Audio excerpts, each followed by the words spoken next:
रहमतुल्लाहि व बरकातुहू नहमदुहू व नुसल्ली अला रसूलिहिल करीम अम्मा बाद।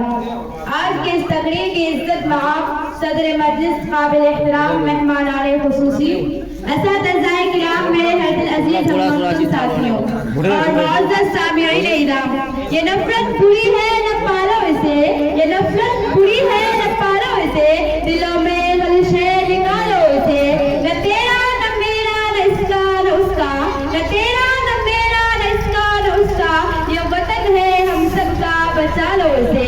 हमारा मुल्क हिंदुस्तान अंग्रेजों की गुलामी से 15 अगस्त 1947 में आजाद हुआ, लेकिन हमारे आजाद भारत का कोई अपना कानून न था।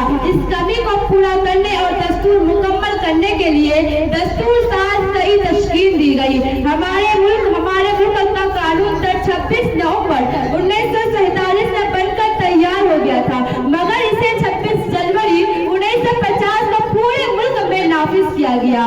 तब से हर साल यौम जमहूरिया का जश्न बड़े पुरतियाग अंदाज में मुल्क भूमि में बड़े जोश और खरोश से मनाया जाता है। आप बहस खूबी वाकिफ हैं कि आज हम सब यहाँ 26 जनवरी यानी यौम जमहूरिया की खुशी मनाने के लिए एकजुट हुए हैं। आज हम 76वां यौम जमहूरिया मना रहे हैं। भारत का दस्तूर डॉक्टर भीमराव अम्बेडकर ने बड़ी अथक मेहनत की और दिलजमी के साथ 2 साल 11 महीने और 18 दिनों में मुकम्मल किया था।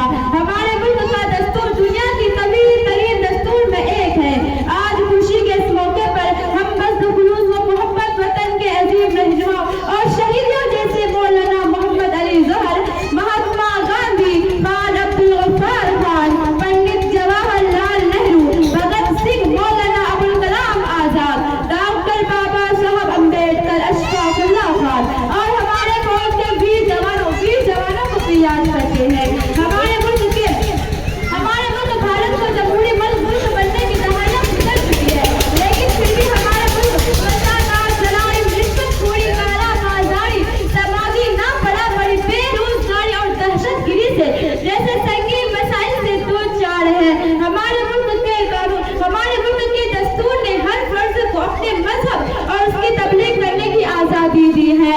हर फर्द को अपने ख्यालात की इज़हार की आजादी दी है, अपने मदारिस कायम करने की आजादी दी है, उसूल इंसाफ और मसावत का हक हासिल है।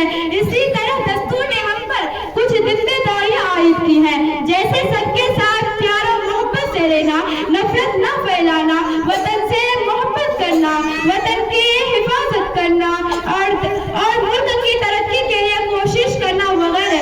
हमारे मुल्क को तरक्की की राह पर गामजन करने के लिए इस मुल्क की हर शहरी को चाहिए कि मुल्क के दस्तूर की इज्जत करे और दिल से भारत के कवानीन पर अमल करे। तालिबे इल्मों ने भी स्कूल के उसूलों, रास्ता चलने के उसूलों और हमारे मुल्क के कवानीन पर दिल से अमल पैरा होना चाहिए और पढ़ लिख कर अच्छी तालीम हासिल करके एक अच्छा इंसान और भारत का अच्छा शहरी बनकर अपना और अपने वतन अजीज भारत का नाम रोशन करना चाहिए। वफादारी वतन से हो यही इस्लाम कहता है, वफादारी वतन से हो यही इस्लाम कहता है। हम अपने दिल के हर गोशे में हिंदुस्तान रखते हैं। इतना कहकर मैं अपनी तकरीर मुकम्मल करती हूँ। हिंदुस्तान जिंदाबाद जिंदाबाद। जय हिंद जय भारत।